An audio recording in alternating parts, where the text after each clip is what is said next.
Sa YouTube channel ng Canva Philippines ay ilang oras na nga lang po, 41 hours na lang po ang inaantay ng mga fans para mapanood ang nasabi nga pong bagong endorsement ng SB19 ang Canva at ito po ay may nakalagay na Kaya.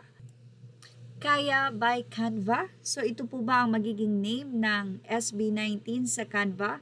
Well, tignan na lang natin po after 41 hours ng pag-aabang sa SB19. Nakakatuwa lang din dahil sa mismong Canva ay pinromote na nga po or nag-inform na ang Canva ng bago nilang ambassador, walang iba kundi ang SB19 at game na game po ang ninong or ninang Canva na sumagot sa mga say niya kay Ninang Canva. Ninang, bakit si Stel lang ang natag mo? Salamat po.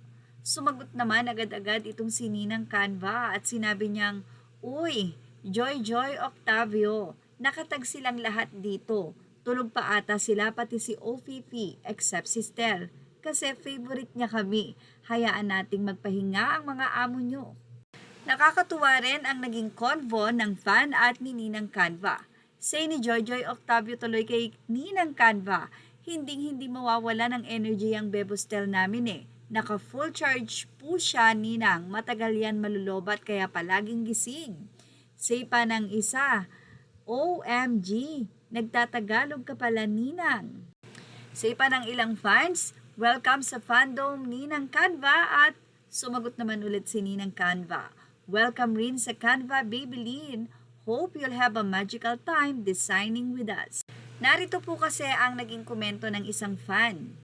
Samantala, tingnan natin kung gaano nga ba kalayo ang narating na ng Canva. Anyway, mahigit 265 million monthly active users sa buong mundo ang gumagamit ng Canva bawat buwan. Available ito sa mahigit 190 na bansa kabilang ang Pilipinas. Sinusuportahan nito ang 100 or 100 plus na wika kaya naaabot ang iba't ibang merkado. Higit 40 bilyong disenyo na ang nalikha sa Canva mula nang ilunsad ito noong 2013. 95% ng Fortune 500 companies ang gumagamit ng Canva sa iba't ibang layunin gaya ng marketing presentations at international communications. Ano ang ibig sabihin nito para sa SB19? Kung magiging opisyal na ambassador na nga o bahagi ng global campaign ng SB19, maaari silang makita ng daan-daang milyong Canvas users sa iba't ibang panig ng mundo. Hindi lamang ito exposure sa Pilipinas, kundi pati sa North America, Europe, Australia at iba pang bahagi ng Asia kung saan malawak ang paggamit ng Canva. Dahil dito, itinuturing na isa itong malaking international collaboration. Bukod sa pagpapalawak ng pangalan ng SB19 bilang P-pop group, maaari rin itong magbigay ng mas malaking pagkilala sa original Filipino music or OPM at P-pop sa pandaigdigang audience.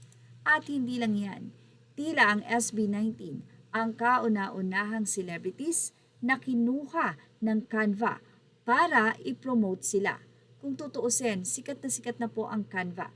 Pero hindi sila nag-atubili na kunin ng SB19 dahil alam nila kung gaano kalawak din ang mararating ng nasabing grupo sa pamamagitan ng kanilang solid fans. Well, ano masasabi nyo dito? 18 mga Caps, ilagay na ang inyong opinion sa ating comment section.